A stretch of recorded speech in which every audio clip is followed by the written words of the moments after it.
Assalamualaikum warahmatullahi wabarakatuh. Kita mulai perkuliahannya lah. Ini saya akan mengulang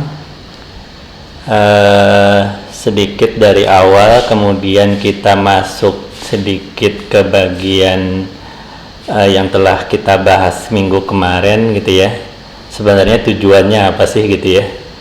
Kalau kemarin, kalau teknisnya bagaimana melakukannya nanti ada di buku gitu ya. Sekarang itu saya hanya menunjukkan goalnya atau tujuannya dari tiap-tiap langkah yang ada di text mining itu apa saja. Kemudian setiap langkah di text mining itu saya terjemahkan dalam satu bab di buku gitu ya. Nah, sekarang agar tidak bingung ini belajar apa sih tiap babnya gitu ya. Jadi saya ulang goalnya apa gitu ya, tiap babnya atau tiap tahapnya sampai akhirnya nanti gunanya apa gitu ya. Nah, yang pertama itu di tahapan text mining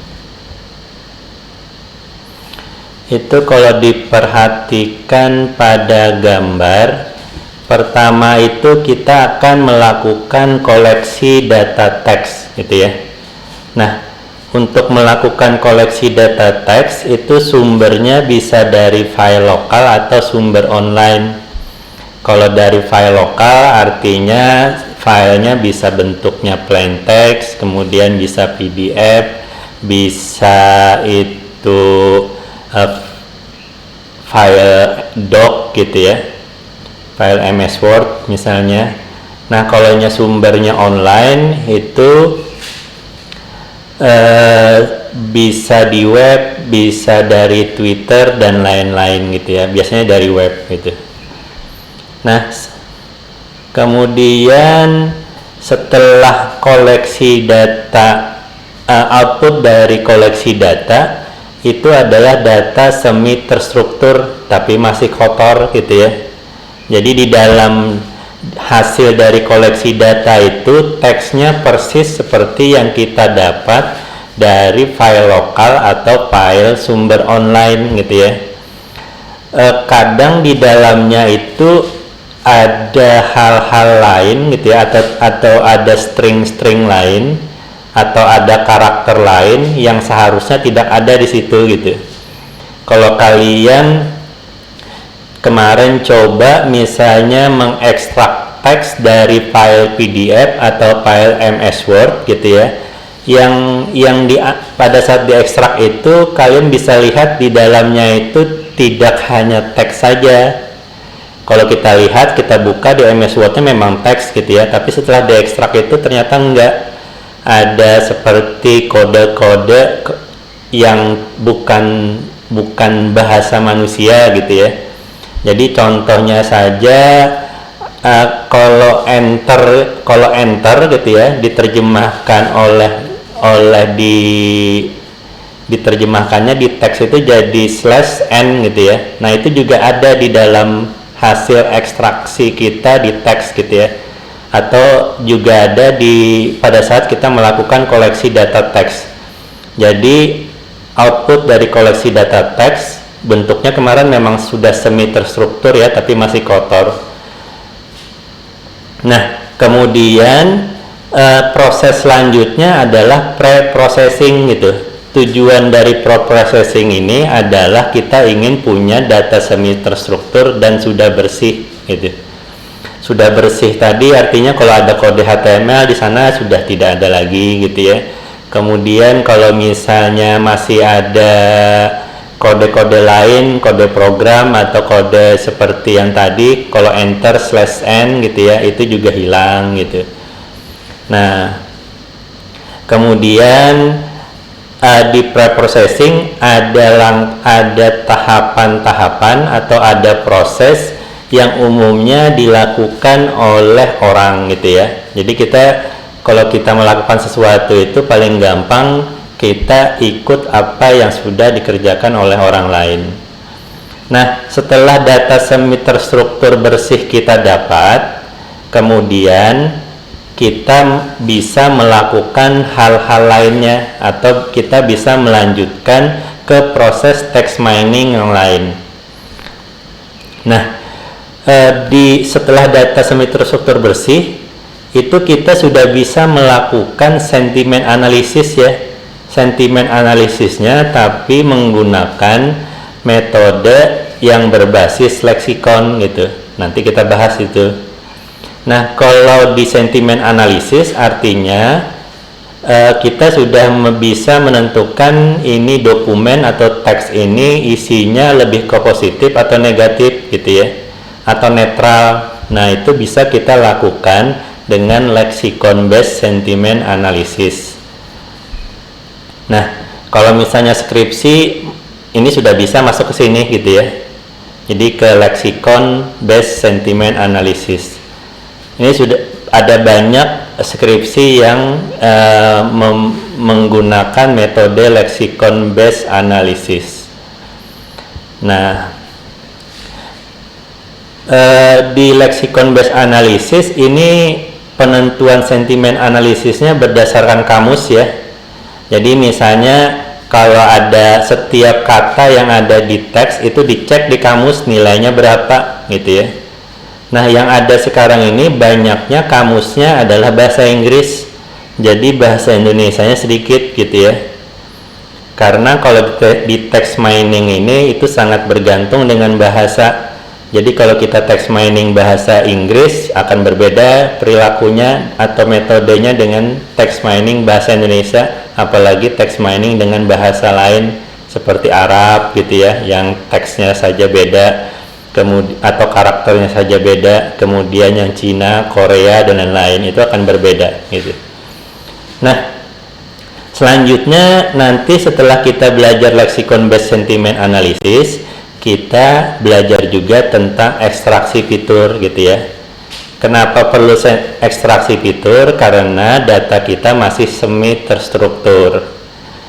Nah, di ekstraksi fitur itu adalah mengubah data yang tidak terstruktur gitu ya.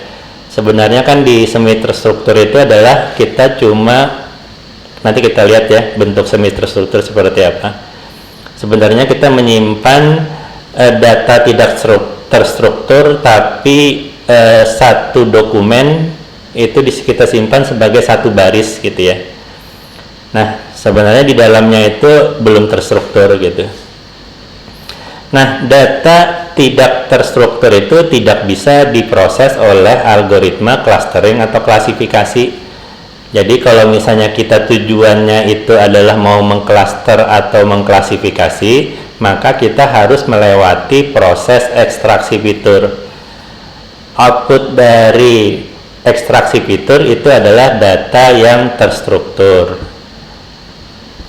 Kalau ingin tahu data terstruktur seperti apa, di buku sudah diberikan gitu ya. Nah, data terstruktur itu nanti dibagi dua lagi. Ada data yang memiliki label gitu ya, ada data yang tidak memiliki label. Kalau datanya tidak memiliki label, contohnya misalnya kita punya dokumen tapi kita nggak tahu nih dokumen apa gitu ya. Nah, artinya kita tidak ada, artinya dokumen itu tidak ada labelnya. Kalau misalnya kita punya data Twitter tapi kita tidak tahu data Twitternya ini omongan, tidak ada labelnya, apakah ini tweetnya omongannya positif apa negatif gitu ya, maka itu artinya datanya tidak memiliki label gitu ya. Nah, maka kita bisa memprosesnya nanti dengan clustering. Jadi kita bisa mengelompokkan berdasarkan kemiripan polanya gitu ya. Dengan melakukan clustering kita mengelompokkan kemiripan polanya, harapannya nanti kita bisa melakukan pembuatan label secara otomatis gitu ya. Jadi bukan membuat label, memberikan labelnya secara manual. Kalau memberikan label secara manual artinya kita baca satu-satu tweetnya kemudian kita berikan label gitu ya. Nah, Tapi ada juga data terstruktur itu yang telah memiliki label gitu ya. Jadi mungkin kita punya jadi setelah kita cluster kita beri label gitu ya, bisa juga seperti itu. Atau kita cek satu-satu kemudian kita beri label, itu juga bisa gitu ya. Nah, kalau data terstrukturnya telah memiliki label, maka itu bisa diproses untuk klasifikasi gitu ya. Jadi data yang telah diberi label tadi kita gunakan sebagai data training atau data latih gitu ya. Tujuannya apa? Kalau nanti kita punya data yang tidak memiliki label, maka model klasifikasi kita nanti bisa menentukan labelnya secara otomatis ya. Itu maksudnya gitu ya. Kalau yang clustering memang terkelompok, tapi si mesinnya nggak tahu ini kelompok yang pertama itu apa sih gitu ya, kelompok yang kedua itu apa sih gitu, itu nggak tahu dia. Tetap harus ikut campur tangan manusia. Jadi nanti manusia mencek kelompok yang dibuat oleh cluster itu, kelompok satunya isinya apa saja, itu harus dicek manusia. Kalau diklasifikasi enggak. Jadi si algoritmanya sendiri nanti akan menentukan ini labelnya apa gitu ya. Nah, itu goal kita gitu ya. Jadi goal kita sampai ke sini gitu. Nah, dari seluruhnya ini, jadi dari koleksi data, pre-processing, kemudian melakukan lexicon based sentiment analysis, ekstraksi fitur, kemudian clustering dan klasifikasi, itu kita lakukan dengan membuat program komputer gitu ya. Jangan sampai kita melakukan koleksi data itu manual gitu. Jadi jangan sampai kita mengambil sumber dari online itu dilakukan oleh manusia. Maksudnya itu kita buka webnya, kita copy teksnya, kita paste ke file gitu ya. Itu jangan sampai itu.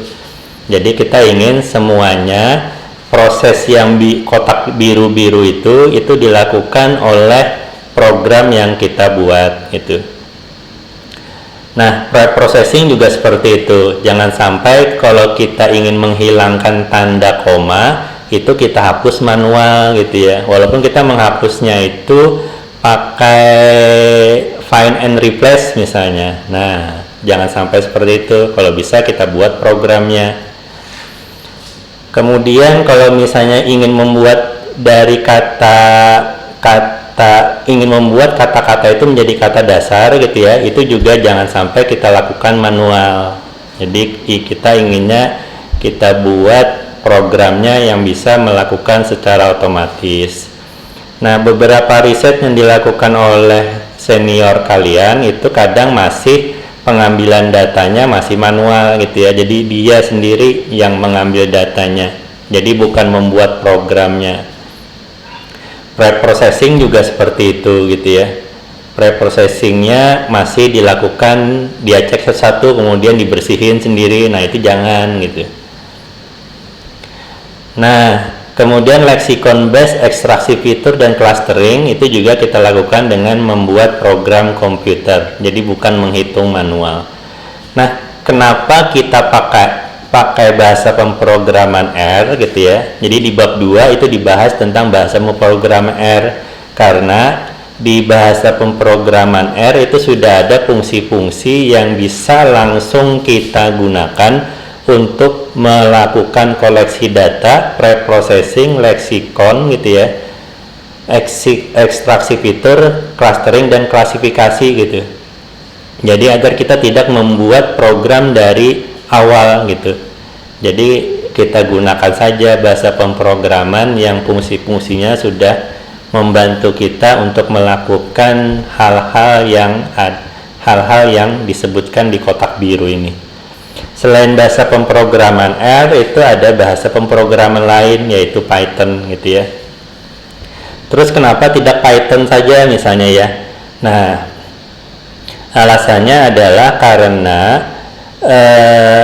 kalian sudah belajar Java gitu ya, belajar Java, kemudian yang di web belajarnya PHP gitu. Nah,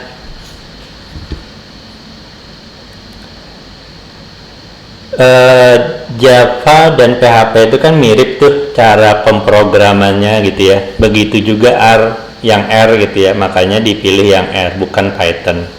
Kalau Python agak beda cara pemrogramannya, nanti pola pikir kita harus diubah lagi. Nah, kemudian kita lanjutkan jadi kita masuk ke bagian yang awal adalah di koleksi data ya. Tujuannya adalah mendapatkan data semi terstruktur. Kenapa kita melakukan ini gitu ya? Kenapa kita melakukan koleksi data? Karena contohnya pada saat sumber online itu datanya itu tersebar di internet gitu ya. Kalian coba sendiri saja, misalnya mengambil 1000 atau 5000 data dari Twitter itu perlu waktu gitu ya.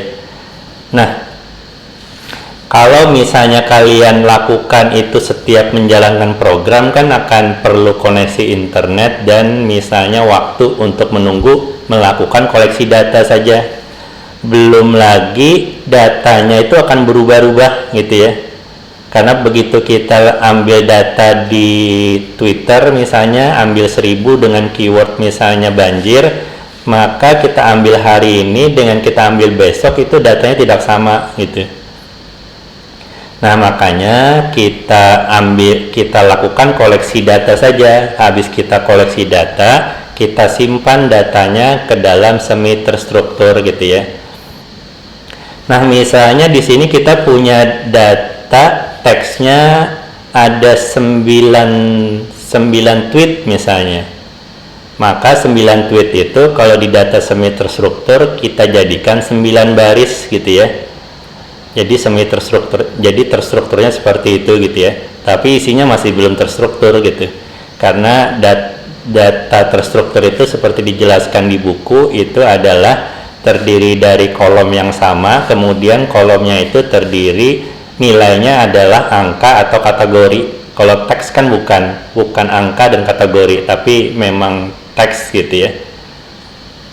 Nah, setelah kita jadi tujuannya setelah kita dapat data semi terstruktur bisa kita simpan ke file. Jadi kalau misalnya kita besok-besok ingin melakukan riset lagi, datanya tinggal baca di file aja gitu ya. Jadi jangan sampai kita mengambil data online lagi, kecuali memang diperlukan gitu ya. Tapi kalau sudah cukup datanya yang kita simpan di file, ya sudah itu aja yang kita kerjakan. Nah, itu tujuannya di koleksi data. Kemudian tapi kita lihat di sini ya, datanya masih kotor ya. Makanya akhirnya kita lakukan pre-processing data text. Di processing data text gitu ya, itu ada 2 hal yang dilakukan. Yang pertama normalisasi teks, kemudian yang kedua adalah mengenali sintak dan struktur teks. Nah, yang umum dilakukan pada riset baik oleh peneliti ataupun senior kalian itu adalah normalisasi teks gitu ya. Yang mengenali sintak dan struktur itu setahu saya di Ilkom belum ada yang melakukan itu deskripsinya gitu ya. Jadi kebanyakan di normalisasi teks. Nah, yang pertama itu di normalisasi teks yang dilakukan adalah menghilangkan kotoran gitu ya. Kotorannya itu yaitu yang bukan bahasa manusia dihilangkan gitu. Jadi seperti tag HTML, kode-kode JavaScript, kemudian yang lain itu dihilangkan gitu.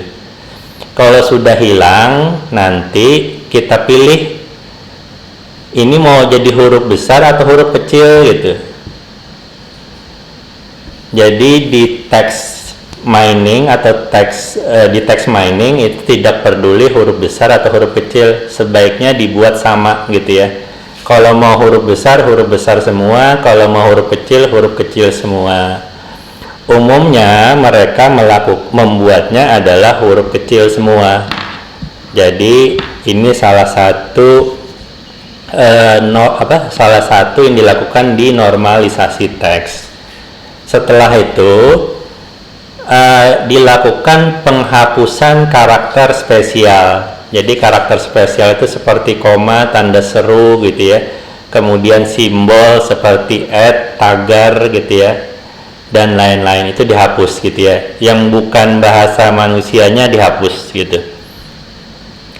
Nah, di processing itu kemudian dilakukan juga penghapusan stop word gitu ya. Jadi stop word itu dihapus. Salah satu contoh stop word itu adalah misalnya ini, itu gitu ya, yang gitu. Nah, itu dianggap di text mining itu tidak penting gitu. Tapi ini konsepnya pada saat text mining dilakukan dengan bahasa Inggris ya. Jadi kalau kan peneliti yang duluan melakukan itu biasanya orang-orang yang di luar gitu ya. Biasanya text miningnya menggunakan bahasa Inggris gitu. Nah, mereka beranggapan gitu ya, seperti it, he, she gitu ya, kemudian of, the gitu ya, itu tidak penting bagi mereka gitu. Mungkin di penelitian mereka nggak penting gitu ya, mereka sudah melakukan itu ternyata tidak penting gitu, tidak meningkatkan kinerja klasifikasi mungkin. Nah, tapi itu belum tentu loh terjadi di kasus kita gitu ya, kasus bahasa Indonesia atau bahasa-bahasa lain gitu ya. Mungkin stop wordnya penting gitu ya, atau mungkin ada stop word yang harus dibuang, ada juga stop word yang harus dipertahankan gitu.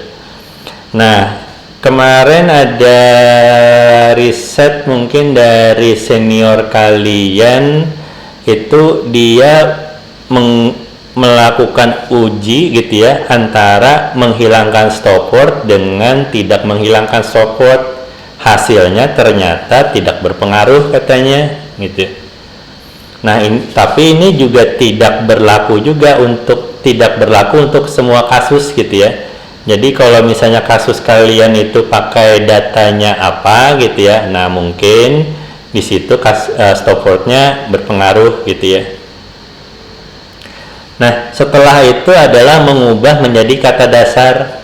Jadi kalau tulisannya itu memakan jadi makan, kemudian meminum jadi minum gitu ya. Kemudian kalau berlari-larian jadi lari saja gitu ya. Nah, itu dijadikan kata dasar gitu. Tujuannya apa? Karena berlari-larian, berlari, dilarikan, dan lari itu maknanya sama, yaitu lari juga gitu ya. Jadi itu dijadikan kata dasar saja gitu ya. Ini nanti akan sangat berpengaruh pada ekstraksi fitur kalau kalian masuknya ke ekstraksi fitur gitu ya. Yang selanjutnya adalah perbaikan typo gitu ya. Perbaikan typo gitu ya, itu tujuannya adalah mirip dengan tujuan dari mengubah ke kata dasar gitu. Tujuannya adalah jangan sampai gitu ya, lari tapi pakai k, larik gitu ya, padahal maksudnya lari gitu ya. Itu kan harusnya artinya sama dengan lari, makanya harus diperbaiki gitu. Nah, setelah dibersihkan, maka kita punya data semi terstruktur yang bersih gitu.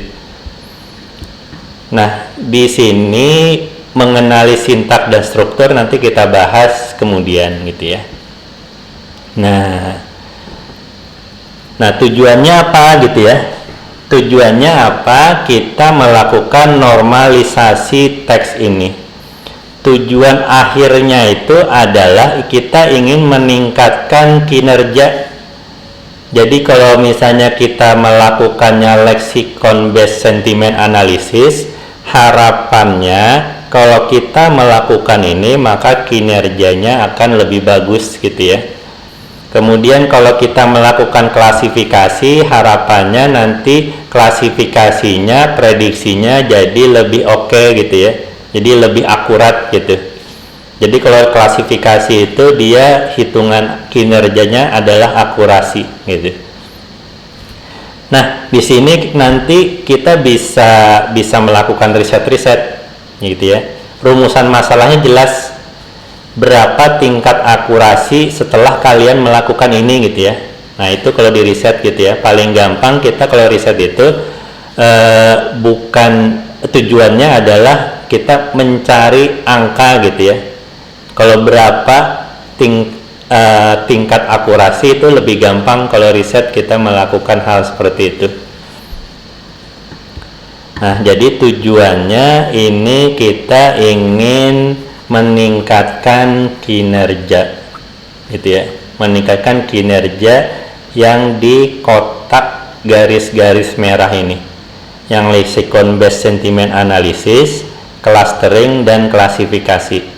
Jadi tujuannya itu. Nah itu tujuannya kalau kita lihat dari meningkatkan kerja ya. Nah tujuan dari normalisasi yang lain atau tujuan dari pre-processing gitu ya, tujuan dari pre-processing untuk normalisasi teks itu adalah kalau kita lihat dari ekstraksi fitur ini nanti akan membuat fitur kita jauh lebih sedikit gitu ya. Nah sebagai contoh kasus saja, begitu teks itu kita lakukan ekstraksi fitur, maka biasanya jumlah fiturnya itu enggak sedikit ya. Jadi jumlah fiturnya itu ribuan gitu jadinya. Jumlah fitur itu adalah kolom ya, kolom ini. Jadi begitu kita teks itu kita lakukan ekstraksi fitur, maka jadi misalnya tweet kita punya 10.000, makin banyak kita punya data teks itu makin banyak nanti jumlah fitur yang dihasilkan gitu ya, karena di dalamnya itu banyak kata-katanya makin banyak gitu ya. Jadi biasanya pada saat ekstraksi fitur itu nama kata ini adalah nama fitur ini adalah kata ya. Jadi misalnya ada lari gitu ya, kemudian misalnya di sini berlari gitu, kemudian melarikan gitu. Nah jadi kolom-kolom ini itu kalau di text mining biasanya adalah kata gitu. Nah kalau kita tidak membersihkan di sini, maka ada kemungkinan nanti kalian punya kalau fiturnya seperti ini gitu ya. Ada BR, ada kemudian ada TD gitu ya. Nah itu yang tidak ingin kita harapkan kan. Jadi ini harus bersih sebelum masuk ke ekstraksi fitur gitu ya. Nah kemudian huruf besar huruf kecil gitu ya, itu akan berbeda kalau misalnya dilakukan ekstraksi fitur. Jadi ada dengan huruf kecil dan ada dengan huruf besar, itu nanti akan dibedakan oleh dia gitu ya. Makanya kita perlu mengubahnya jadi huruf kecil, jangan sampai nanti pada saat ekstraksi fitur itu ada kata-kata yang maknanya sama padahal cuma berbeda huruf besar huruf kecilnya saja gitu ya. Kemudian nanti kalau misalnya kita tidak membersihkan tanda baca, misalnya nanti ada yang seperti ini gitu ya, ada yang pakai tanda koma gitu. Nah itu kita tidak ingin juga gitu, makanya kita bersihkan yang ada tanda karakter spesialnya. Kemudian kalau misalnya kita tidak bersihkan stop word, maka nanti kita punya misalnya itu gitu ya, ini gitu. Padahal di sini banyak nanti itu, ini, ada gitu, macam-macam gitu. Nah ini kan tidak penting gitu ya. Kalau tidak penting ya sudahlah, dihilangkan saja agar data terstrukturnya jadi ramping gitu. Nah kemudian kalau tujuan kita mengubah jadi kata dasar, kita tidak ingin di dalam nama-nama fiturnya jadi seperti ini, lari, berlari, melarikan, padahal maksudnya sama, itu lari gitu ya. Harusnya ini ya sudah hilang saja, biar nanti data terstruktur kita jadi lebih ramping gitu ya. Nah, typo juga seperti itu.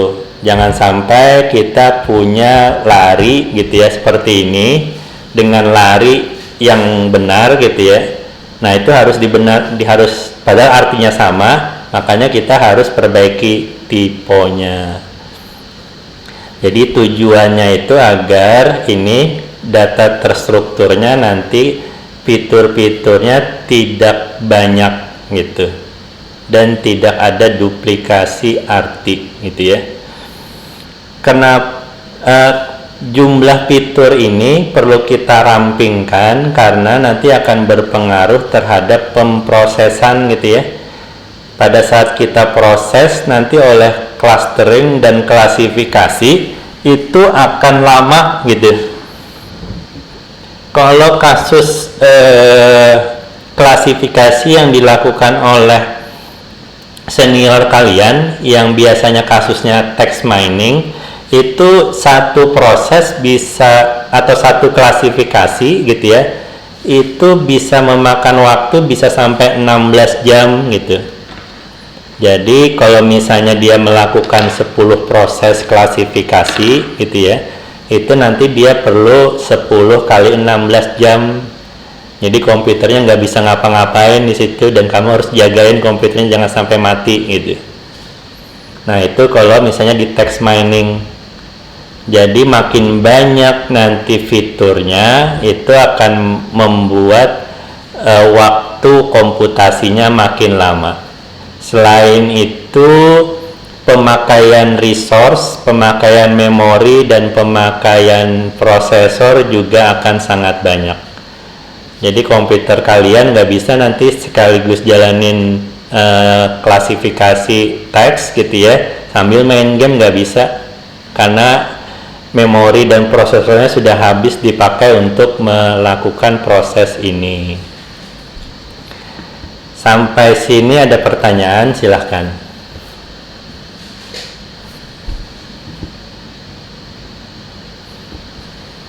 Assalamualaikum Pak. Ya. Bertanya. Silakan. Jadi kan Pak yang ingin saya tanyakan itu mengenai kata hewan Pak. Itu kan ada kan Pak kata hewan yang berulang. Contohnya itu lumba-lumba. Itu gimana Pak? Itu memang kalau di kamus ada itu jadi nggak masalah ya.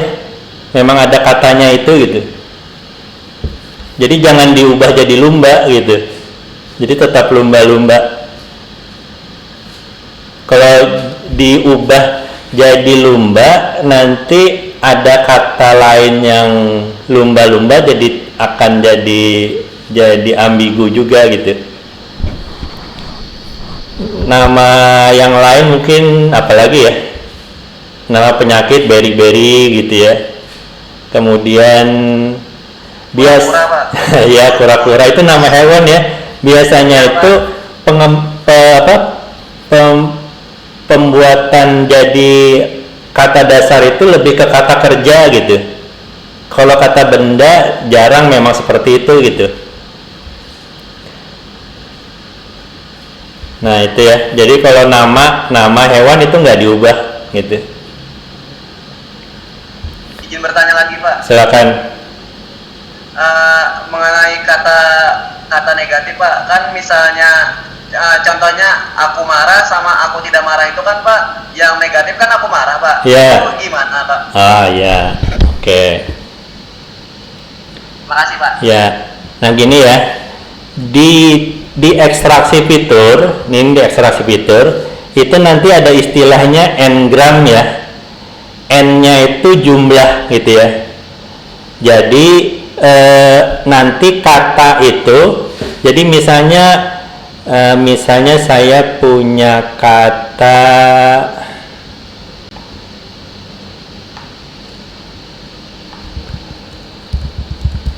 saya makan nasi goreng tidak enak gitu ya, seperti ini misalnya.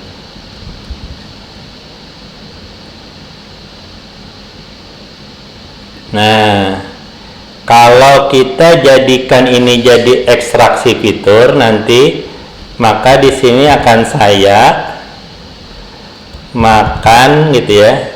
Kemudian misalnya nasi goreng gitu ya, terus sampai selesai ya. Nah itu sampai nanti tidak enaknya terlihat di situ ya. Tidak, kemudian enak gitu ya. Nah itu kan artinya nanti jadi kata ini nanti saya punya nilainya 1 untuk kata ini 1, ini 1, kemudian ini 1 gitu ya, keberadaannya ada. Kemudian tidaknya juga ada, enaknya juga ada gitu ya. Nah itu akan berbeda dengan nasi goreng enak gitu. Jadi kalau saya contohkan pakai Excel aja ya.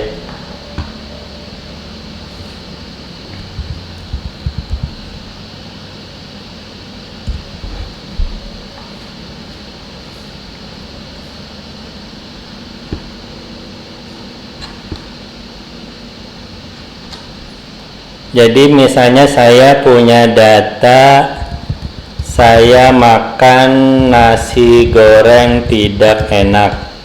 Kemudian saya punya data lagi, nasi goreng ini enak sekali gitu ya. Nah seperti ini. Nah ini kalau diekstraksi fitur gitu ya, saya akan punya nama fiturnya itu saya makan nasi goreng tidak enak. Sebentar ya, saya belum share ya.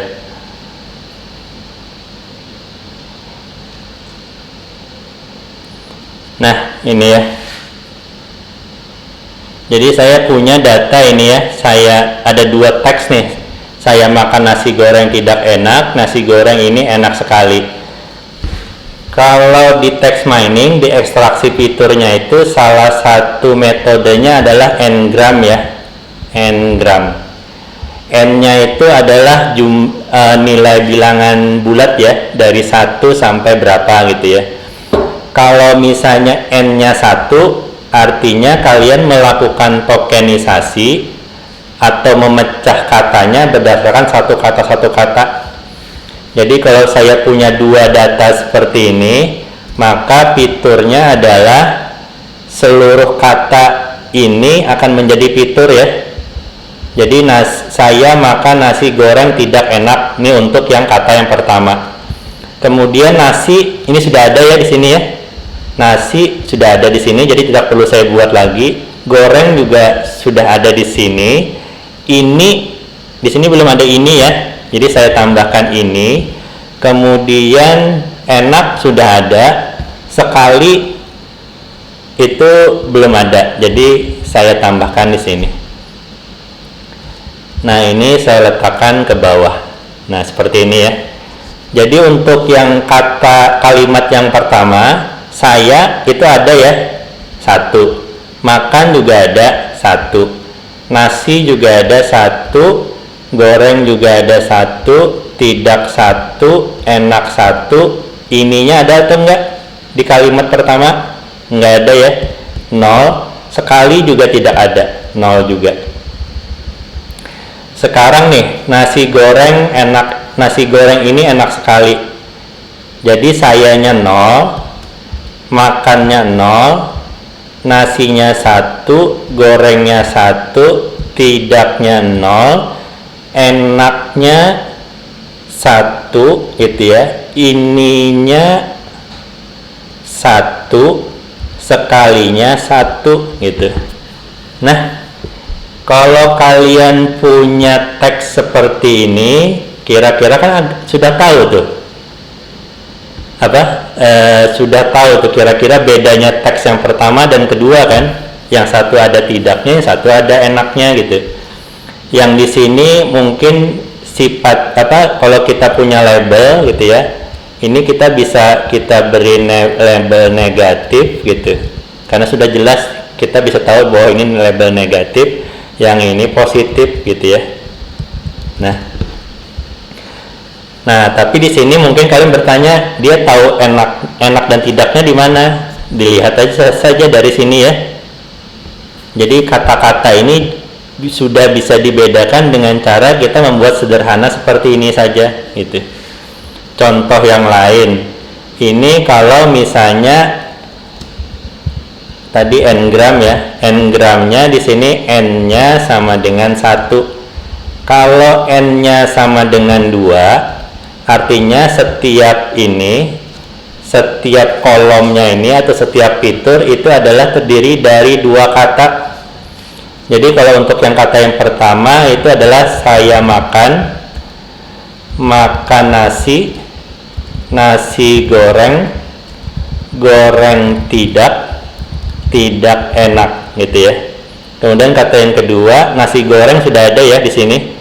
Goreng ini belum ada. Goreng ini enak belum ada. Ini enak sekali juga belum ada. Nah,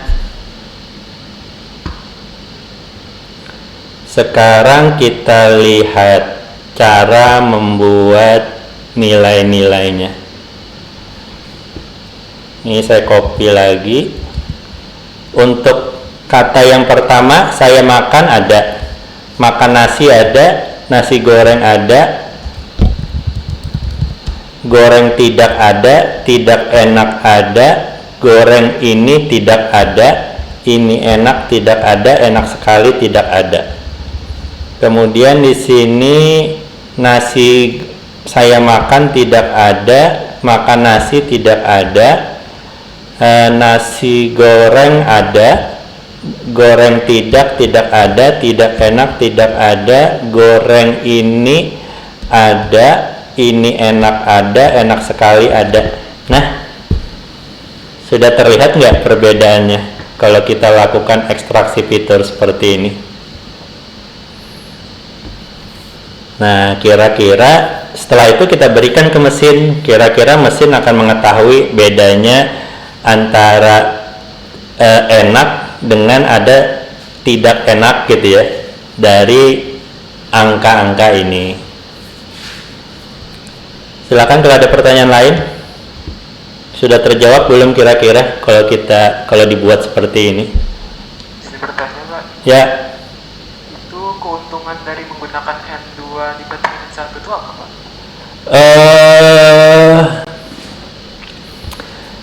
Keuntungannya kalau misalnya pakai N2, artinya yang apa tuh? Yang seperti kata-kata yang harusnya artinya itu baru terlihat 2 kata akan terlihat, gitu.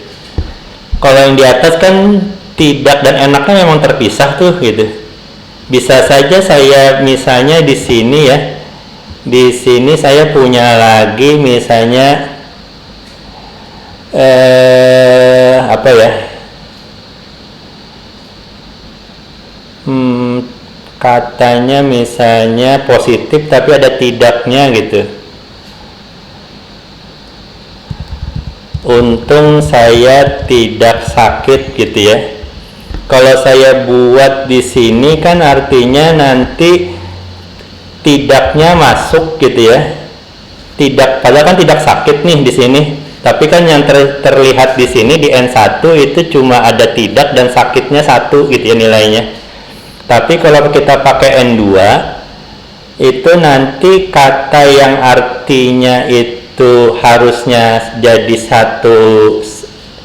kata itu baru terlihat maknanya, itu terlihat, gitu. Nah, itu saja sih. Ada lagi yang lain? Silakan. Izin bertanya, Pak. Ya. Jadi yang kalau misalkan kata itu dimasukkan ke negatif dan positifnya itu kalau misalkan kayak apa, Pak? Oh, ini ya. Yang label ini ya. Okay. Nah, ini manusia yang mencek ya. Jadi kita seorang tuh yang mencek. Jadi menurut Ikam nih saya makan nasi goreng tidak enak nih, kira-kira positif kah? Sentimennya positif kah negatif? Negatif, kelelah karena nyaman, gitu kan. Kemudian nasi goreng ini enak sekali, kira-kira positif kah negatif, gitu. Nah, Nah, itu dilabeli oleh manusia ya, gitu. Kalau sudah dilabeli, nanti misalnya kita punya data yang dilabeli itu misalnya punya data 1000 gitu ya. Nanti data 1000 itu kita masukkan ke algoritma klasifikasi, maka dia akan berlatih nanti. Jadi nanti dia akan tahu gitu polanya akan seperti apa. Jadi kalau misalnya nanti dia punya data yang tidak punya label gitu ya, maka otomatis dia akan bisa memprediksi sendiri gitu. Kebayang nggak sudah lah? Silakan kalau masih ada yang bingung silakan ditanyakan. Kalau ulun takut yang masalah leksikon based sentiment analysis tuh Pak. Ya. Itu tuh dasar harus di data semi terstruktur bersih kan misalnya Pak. Kalau misalkan di data terstruktur tuh bisa lah kayak itu Pak. Bisa, tapi jadi ini loh. Jadi sia-sia kita melakukan ekstraksi fiturnya gitu. Nah, padahalnya kada perlu itu gitu. Jadi gini, saya share lagi yang Excel ya, caranya yang leksikon ya.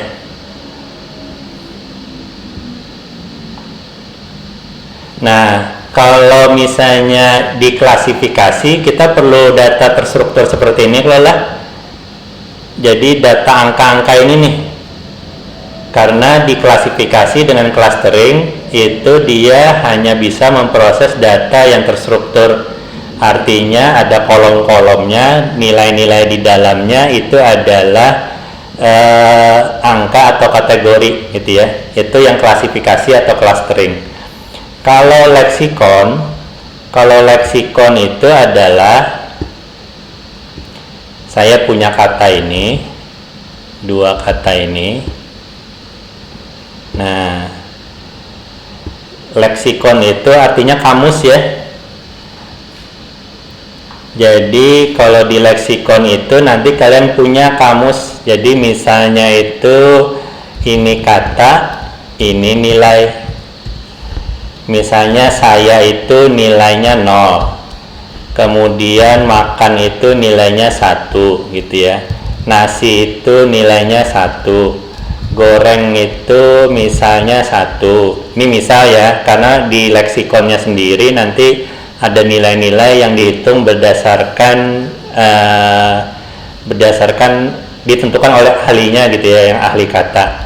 Kalau tidak itu misalnya nilainya -3, enak itu misalnya nilainya 3 gitu ya. Nah, artinya kalau saya ini nilainya berapa nih? Saya misalnya nilainya 0 ya. Kemudian makan nasi itu makan itu 1 gitu. Kemudian nasi itu 1 juga, goreng itu 1, tidak itu -3, enak itu 3 gitu.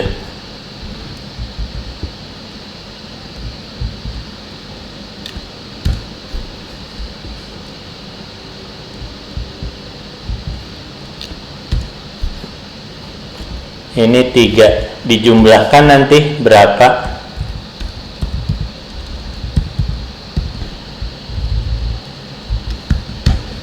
Nah, kalau dia positif, artinya kalau nilainya itu di atas 0, maka dia positif gitu. Itu kalau menurut leksikon. Tapi di leksikon itu asal ada di kamus ya. Kalau tidak ada di kamus ya sudah, dianggap aja nggak usah dihitung gitu, atau nilainya 0 gitu. Jadi kalau leksikon itu sangat bergantung dari kamus gitu ya. Kalau misalnya di kamusnya tidak ada gitu ya. Contohnya nih, nasi goreng ini enak sekali, yang ada kan cuma nasi tuh. Nasi itu 1, goreng itu 1, enak itu 3, kemudian ini tidak ada, sekali tidak ada, ya sudah dapatnya itu aja. Maka kita jumlahkan gitu ya. Nah, menurut leksikon ini sama-sama positif gitu. Nah, itu kira-kira. Jadi kalau leksikon itu berdasarkan dari kamus gitu ya. Nah, menurut komputer, saya makan nasi goreng tidak enak itu positif gitu ya. Kalau berdasarkan kamus ini, berdasarkan leksikon ini gitu ya. Nasi goreng ini enak sekali juga positif gitu ya. Tapi kalau kalian sebagai manusia pasti beranggapan saya makan nasi goreng tidak enak, artinya itu negatif gitu ya. Tapi bagi yang pakai leksikon base, karena di kamusnya itu nilainya seperti ini, maka dia beranggapan nilainya itu untuk keduanya adalah positif gitu. Nah, itu bedanya yang leksikon ya. Yang leksikon itu artinya berdasarkan kamus tuh. Kamus yang ada itu yang bahasa Indonesianya sepertinya WordNet gitu ya, saya lupa ya. Jadi minim lah kamusnya gitu ya. Kalau yang bahasa Inggrisnya ada Bing Liu, NRC gitu ya, kemudian Affin, kemudian WordNet juga yang bahasa Inggris gitu ya, banyak tersedia jadi tinggal pakai. Kalau yang bahasa Indonesianya sedikit gitu ya. Jadi kalau misalnya kalian mau risetnya membuat kamus untuk leksikon itu bisa gitu ya. Nah, itu yang leksikon. Kalau yang diklasifikasi dan clustering itu menghitungnya harus berdasarkan angka. Jadi maksudnya itu perhitungannya ada algoritmanya sendiri gitu ya. Kalau yang ini cuma jumlah dan menjumlahkan saja. Silakan kalau misalnya masih ada pertanyaan. Ada? Bertanya Pak, Ya. yang mengenai pengambilan data tadi Pak, itu kan ada yang dari file lokal, ada yang dari sumber online. Nah, itu kan termasuk dari koleksi data teks kan Pak? Ya. Di koleksi data teks itu apakah mungkin Pak untuk file lokal dan sumber online itu dijadikan satu? Bisa, nggak masalah. Oh iya Pak. Kemudian Pak, tapi gini, tapi untungnya apa gitu. Jadi misalnya filenya itu file kantor sama satu lagi file Twitter, buat apa kita kumpulkan gitu. Itu aja sih ya. Tapi memang kalau keperluannya memang ada seperti itu juga nggak masalah gitu ya. Ya, yang lain. Jadi kalau misalkan ini Pak, dari file lokal tuh mengenai jurnal nih, kemudian dari sumber online itu tuh file jurnal juga, itu kira-kira bisa lah Pak? Bisa saja sih, tapi harus dicek dulu ya. Yang di file lokal itu tentang jurnalnya apa? Contohnya misalnya abstrak juga atau apa gitu? Misalkan ngambil dari kampus misalnya kan Pak, data-data jurnal dari kakak-kakak tingkat mungkin yang membuat jurnal, dihubungkan dengan orang-orang yang di luar dari kampus yang ibaratnya yang secara terbuka yang di online itu dibuat jurnalnya misalnya Pak, itu bisa lah Pak dijadikan.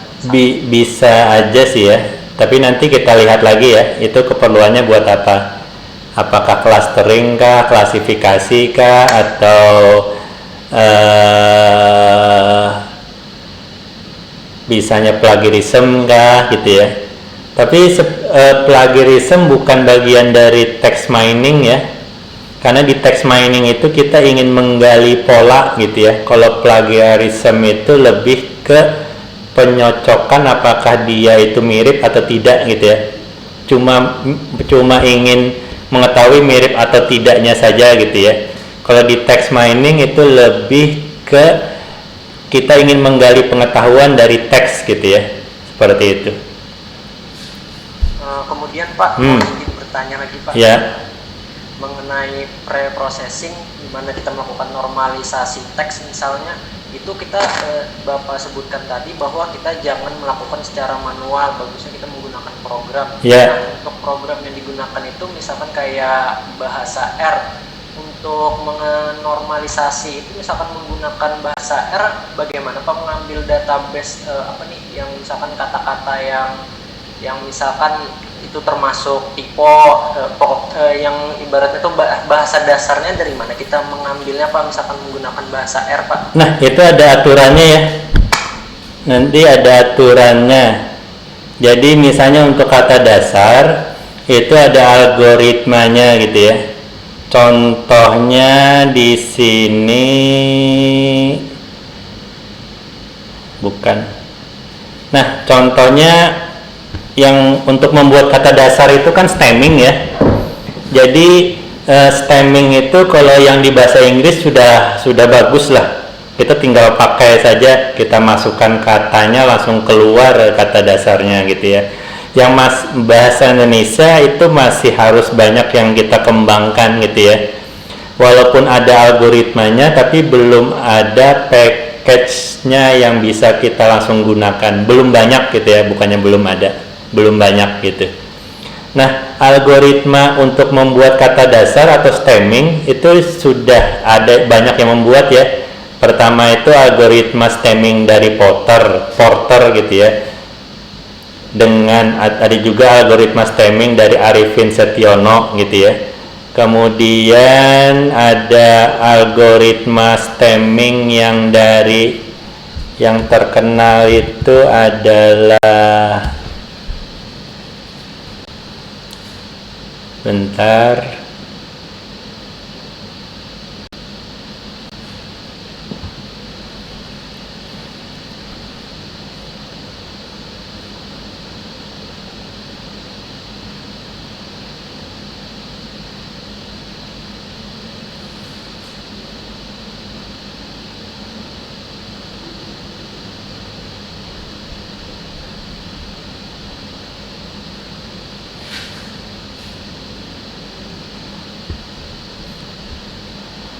Yang terkenal itu algoritma stemming dari Najib dan Andriani gitu ya. Untuk algoritma stemming dari Najib dan Andriani ini ada package-nya sudah di R gitu ya. Nama package-nya adalah kata dasar gitu. Kata dasar R belakangnya huruf besar gitu ya. Kata dasar. Kemudian tadi ada algoritma stemming dari Porter, Arifin Setiono, kemudian dari Vega. Nah, itu bisa kalian nanti gunakan itu gitu ya, gunakan yang sudah ada ini gitu. Kemudian yang stop word gitu ya, itu sudah ada juga yang membuat bahasa Indonesia gitu ya. Stop word itu yang sudah ada kamusnya adalah dari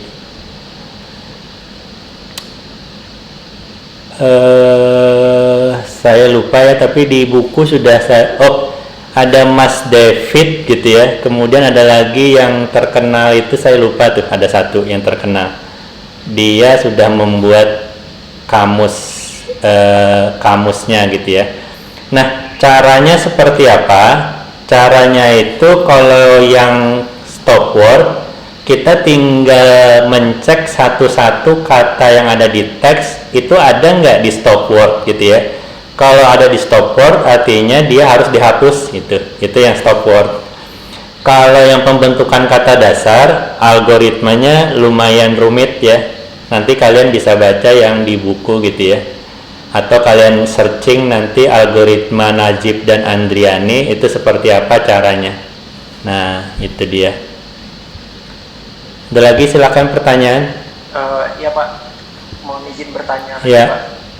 Jadi yang dari tadi yang mungkin yang saya pahami mungkin apa misalnya kita mengambil suatu teks kan dari file lokal atau mungkin sumber online, kemudian dikoleksi, distrukturkan secara kotor tadi, kemudian di pre-processing, dilakukan normalisasi teks. Untuk melakukan normalisasi teks tadi menggunakan algoritma yang sudah ada begitu kan pada Iya.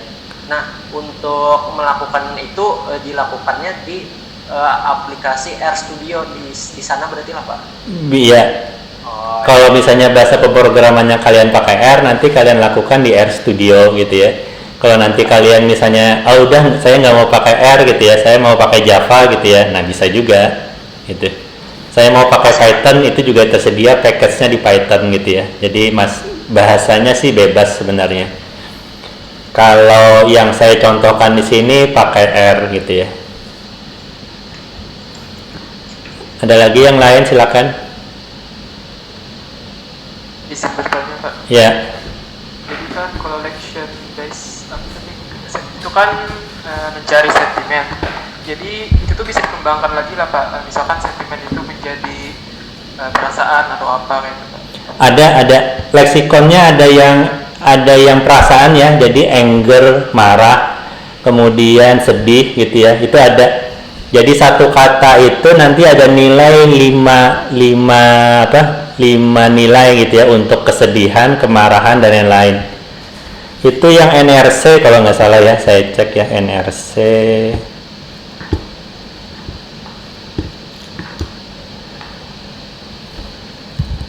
Leksikon NRC.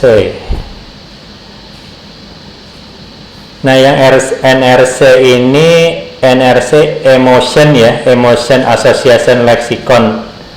Jadi dia isinya itu ada sentimen gitu ya, sentimen negatif positif, kemudian ditambahannya itu anger, anticipation, disgust, fear, joy, sadness, surprise sama trust gitu. Jadi 1, 2, 3, 4, 5, 6, 7, 8 fitur gitu ya untuk satu kata gitu. Jadi pakai NRC, dan NRC ini kita cek ya, ada bahasa Indonesianya enggak? NRC Leksikon Bahasa Indonesia.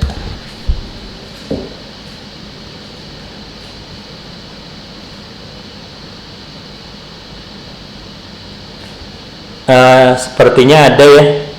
Jadi yang bahasa Indonesia itu NRC Leksikon dan Bing Leksikon. Nah itu. Jadi kita tinggal masukkan katanya, kemudian kita cocokkan. Tapi ingat ya, tidak semua kata ada ya.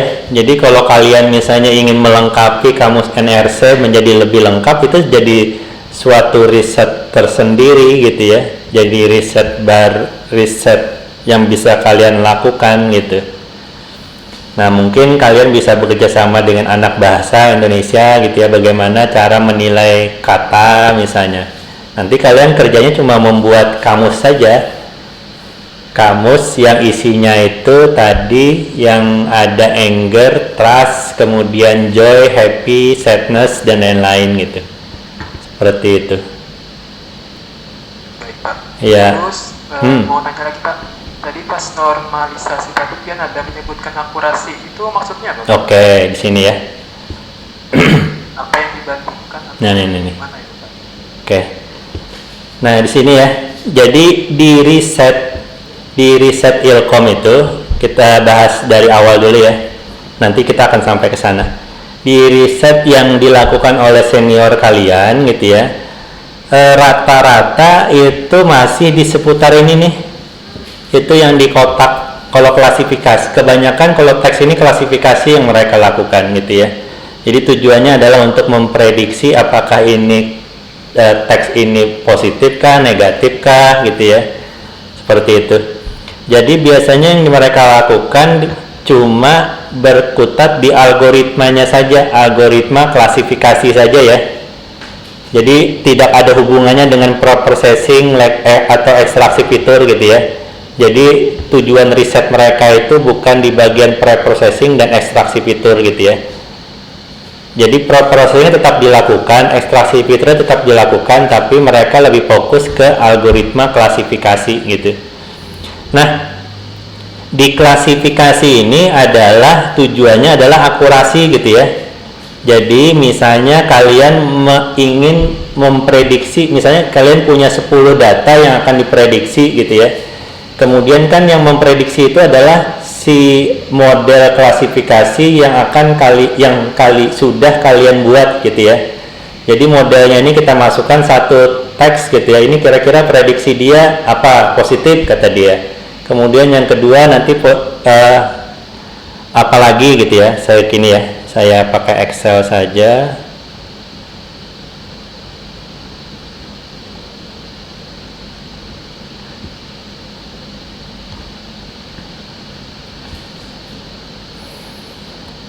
Nah, nanti model itu nanti akan melakukan prediksi ya.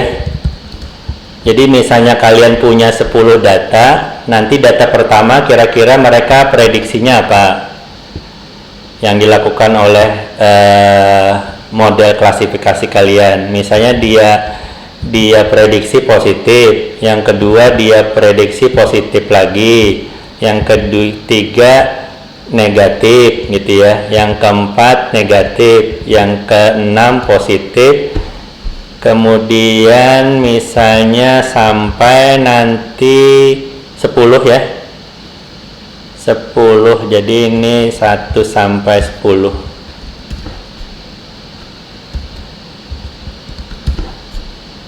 Jadi dia melakukan 10 kali gitu ya. Ini yang prediksinya ya.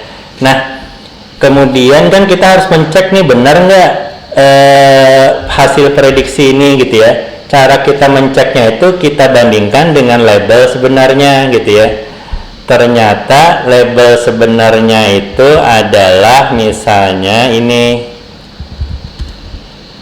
Nah, yang ini faktanya gitu ya. Sama seperti kalian ujian gitu ya. Kalian ada punya soal 10, kalian jawab kan. Kalian itu seperti memprediksi jawaban kan ya. Kunci jawabannya kan di saya nih atau di dosen gitu ya. Nanti saya cek gitu ya, jawaban kalian ini benar berapa sih, salah berapa gitu ya. Nah, sama seperti ini. Jadi yang B, kolom B ini adalah tebakan kalian sebagai mahasiswa gitu ya. Yang fakta ini adalah kunci jawabannya. Nah, kalian lihat di sini yang ini benar ya. Kalau benar saya kasih nilai 1. Ini juga benar. Ini benar, sampai nomor 8 tadi benar, yang ini salah gitu. Nah, ini kan artinya akurasi kalian cuma 80% kan gitu. Nah, itu. Jadi maksudnya akurasinya di situ. Nah, di kasus yang riset yang dilakukan oleh kakak senior kalian, umumnya itu adalah di sini, di klasifikasi ini gitu ya. Jadi di algoritma klasifikasinya dia ingin tahu kalau pakai algoritma klasifikasi A itu dapat akurasinya berapa gitu ya, itu. Nah, contohnya ini contoh riset yang dilakukan oleh orang lain. Jadi dia melakukan kasusnya itu adalah head speech gitu ya, datanya data Twitter, algoritma klasifikasinya naive bias dan support vector machine. Tujuannya pasti ingin tahu akurasinya berapa. Kemudian ini datanya analisis sentimen juga, datanya itu tentang komunikasi seluler dari Twitter juga. Kemudian dia melakukan metodenya pakai support vector machine, kemudian fiturnya dibuat pakai leksikon gitu ya. Nah, ini berapa nanti. Nah, dan seterusnya gitu ya. Nah, kemudian agar jadi biar kita tidak melakukan risetnya di sini di algoritma klasifikasi saja, kita juga bisa melakukan risetnya itu di ekstraksi fitur gitu ya. Tujuannya apa? Misalnya kita pakai metode ekstraksi fitur A gitu ya. Kalau kita pakai metode ekstraksi fitur A, kira-kira dibandingkan metode ekstraksi fitur B, kira-kira nanti kalau kita gunakan keduanya di klasifikasi bagusan mana gitu ya. Jadi tujuannya tetap ingin melihat kinerja klasifikasinya gitu ya. Itu akan lebih bagus atau tidak. Nah, begitu juga untuk yang kalau kita melakukan di sini gitu ya. Jadi tujuannya tetap kita ingin tahu akurasi klasifikasinya akan lebih bagus nggak kalau misalnya kita menggunakan algoritma stemmingnya punya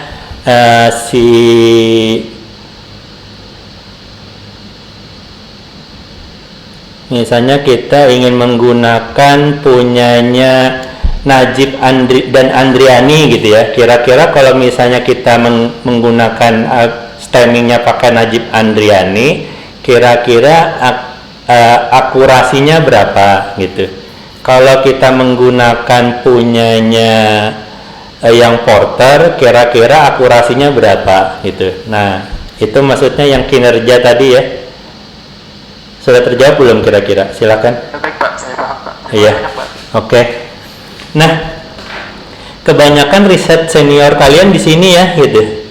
Kemudian beberapa waktu ini kita coba untuk ke bagian ekstraksi fiturnya gitu. Nah, mungkin nanti kalau kalian skripsi bisa nanti di bagian sini, jadi di bagian pre-processingnya gitu. Nah, di sini contoh-contoh contoh-contoh riset yang berhubungan dengan di bagian pre-processing ya. Jadi perbandingan algoritma stemming Porter dengan Arifin Setiono untuk meningkatkan tingkat ketepatan kata dasar katanya.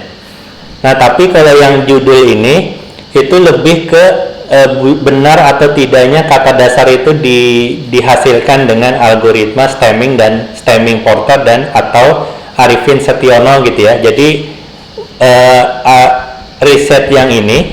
riset yang pertama ini, sebentar, ini contohnya yang ini. Nah, riset yang pertama ini itu lebih ke ketepatan apakah dia membuat kata dasar yang benar atau tidak gitu ya. Nah, itu jadi riset dia ini tidak sampai ke pengujian klasifikasi gitu ya. Nah, ini bisa juga nanti kalian lakukan gitu ya.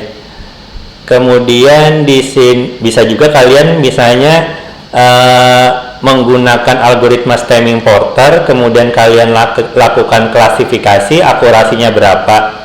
Kemudian kalian lakukan algoritma stemming Arifin Setiono, kemudian kalian lakukan klasifikasi akurasinya berapa. Nah, kemudian kalian bisa lihat pengaruh nggak sih gitu ya antara algoritma stemming Porter dengan Arifin Setiono ini di akurasi. Itu bisa jadi riset tersendiri gitu. Kemudian bisa juga algoritma di sini, kalau yang di sini dia membuat algoritma baru untuk melakukan stemming gitu ya. Yang dia cek pasti nanti keakuratan dari benar tidaknya kata dasar itu dibuat gitu ya. Jadi tidak sampai ke akurasi gitu. Kemudian yang ini ada yang ini risetnya tentang membuat stop word gitu. Nah, jadi bisa saja kalian menggunakan stop word yang sudah ada. Misalnya ada stop word A, nanti kalian gunakan di klasifikasi teks, dapat akurasinya berapa. Kemudian kalian gunakan stop word B, kalian lakukan lagi klasifikasi teks, akurasinya berapa. Kemudian kalian bisa simpulkan yang lebih bagus stop word A atau stop word B gitu ya. Atau bisa juga kalian lakukan risetnya, misalnya kalian lakukan klasifikasi tapi tidak menghapus stop word gitu ya. Kemudian kalian lakukan klasifikasi tapi dengan menghapus stop word. Kemudian kalian cek apakah akurasi klasifikasinya dengan dihapus stop word dengan tidak dihapus stop word berbeda atau sama saja gitu ya. Itu juga bisa jadi riset sendiri gitu. Kalau ingin membuat stop word sendiri juga bisa gitu. Nah, di sini kan pengaruh stop word terhadap performa klasifikasi tweet berbahasa Indonesia gitu ya. Jadi tujuannya seperti yang saya sebutkan tadi. Misalnya punya stop word A, B, dan C, nanti dia lakukan klasifikasi untuk setiap stop word gitu ya. Kemudian nanti diklasifikasikan akurasinya masing-masing berapa. Silahkan kalau ada pertanyaan. Izin masuk Pak. Ya. Masalah proyek kakak tingkat kemarin ada yang sampai 16 jam lah dalam komputasinya Pak. Iya. Nah, itu tuh kenapa jadi sampai 16 jam? Apakah masalah metodenya yang kurang efektif atau efisien, atau malah GPU dan CPU-nya yang kurang nih? Nah, bisa itu. Bisa itu ya. Sama dia kemarin pakai random forest ya. Random forest itu cara menghitungnya memang lebih rumit dibandingkan yang lain gitu ya. dibandingkan SVM atau dibandingkan KNN lebih rumit. Kalau KNN paling dengan data yang sama paling cuma beberapa menit gitu. Tapi kalau pakai random forest itu bisa berjam-jam gitu. Nah itu. Jadi metodenya random forest itu memang lebih rumit dibandingkan metode yang lain. Ada lagi yang lain? Ya, Mas Ahmad, Pak. Ya. Apakah untuk yang berbeda metode tadi itu keluarannya juga beda juga, Pak? Beda?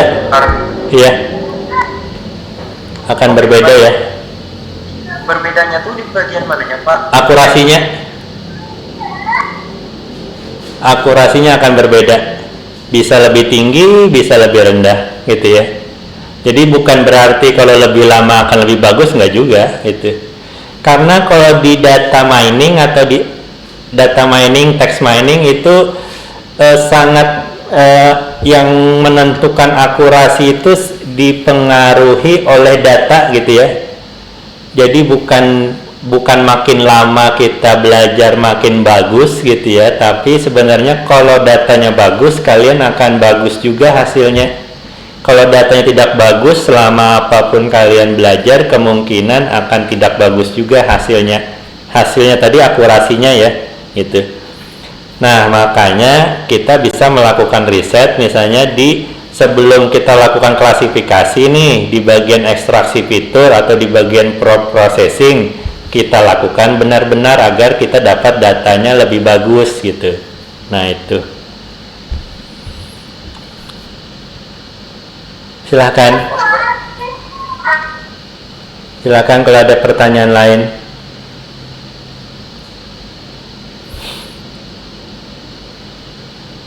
Izin bertanya, Pak. Ya. Kalau pertanyaan out of topic sedikit kira Silakan. Nah, itu kan tadi ada metode siapa yang ada metode? Arif siapa itu algoritma apa, Pak? Yang Di slide 18. di slide kah? Oh ini. Yang ini bukan? Yang bukan, ini? Di bawahnya lagi, Pak. Yang ini? Nah itu, Pak. Itu Iya. Pin Setiono itu algoritma apa, Pak? Algoritma untuk stemming ya. Algoritma untuk membuat kata dasar bahasa Indonesia. Kalau penamaan algoritma itu terserah penciptanya. Iya. Nah, ceritanya itu dia melakukan riset nih. Jadi risetnya itu jurnal. Dia tidak memberi nama sebenarnya ya. Jadi dia melakukan riset kemudian menyebutkan bahwa ini algoritma stemming yang saya buat kata dia kan. Kemudian kan saya ingin mensitasi atau menggunakan algoritma yang punya dia. Artinya kan paling gampang saya sebut aja algoritma si Arifin kata saya, karena yang membuatnya Arifin gitu. Ceritanya seperti itu. Jadi bukan dikasih nama ya sebenarnya ya. Jadi kalau di jurnalnya itu dia sebutkan saja misalnya yang ini nih, pembentuk algoritma baru pembentukan kata dasar pada proses stemming bahasa Indonesia gitu ya. Ternyata yang membuat ini misalnya Budi gitu. Nah artinya kalau saya ingin menggunakan punya Budi, saya sebut aja paling gampang algoritma stemming Budi gitu. Seperti itu. Oke, kalau kalian nanti punya algoritma ya namakan saja dengan nama kalian sendiri gitu ya. Terserah gitu. Ini kan sama tuh kalau misalnya orang ngelihat komet gitu ya dulu ya. Nah, yang melihat pertama itu dia menyebutkan saya melihat komet ini katanya, tapi dia nggak nyebut namanya gitu. Kemudian orang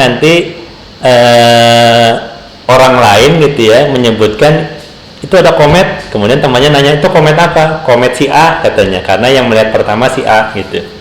Nah kayak gitu sih intinya. Yang lain silakan. Terima kasih, Pak. Ya. Silakan yang lain kalau ada pertanyaan.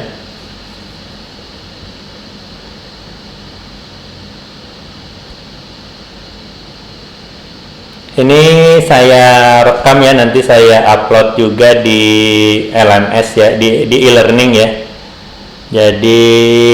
Jadi yang terkeluar atau apa nanti kalian bisa tonton lagi rekamannya di sana gitu ya. Jadi jangan khawatir. Oke, ada pertanyaan? Izin bertanya Pak. Ya. Jadi kalau UTS kita gimana Pak? UTS ya paling saya nanti ada kuis dulu ya. Nanti saya buatkan kuisnya. Nanti di ujian UTS-nya mirip-mirip di kuis lah gitu ya. Seperti biasa pertanyaannya antara short answer dengan multiple choice gitu ya. Mungkin itu saja. Nah, ini untuk tugas mandiri ya. Jadi kalian bisa cari-cari sendiri, nggak usah dikumpul gitu ya. Kalian jadikan bahan pencarian sendiri saja gitu ya. Kalian cari saja jurnal atau riset terkait dengan algoritma stemming bahasa Indonesia ya. Nanti kita diskusi gitu ya, yang kalian dapatkan apa saja. Kemudian cari juga dan pelajari stop word bahasa Indonesia gitu ya, yang sudah orang buat itu apa. Jadi kalau nanti misalnya kalian skripsinya berhubungan dengan text mining, jadi kira-kira kalian sudah punya gambaran gitu. Jadi di text mining itu mungkin ada stop word-nya, ada algoritma stemming gitu ya, dan lain-lain. Oke, nanti slide-nya saya share, video juga akan saya share gitu ya. Silakan, ada pertanyaan lain?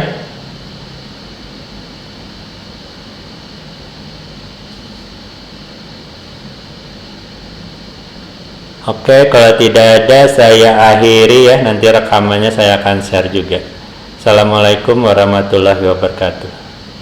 Waalaikumsalam. Waalaikumsalam warahmatullahi wabarakatuh.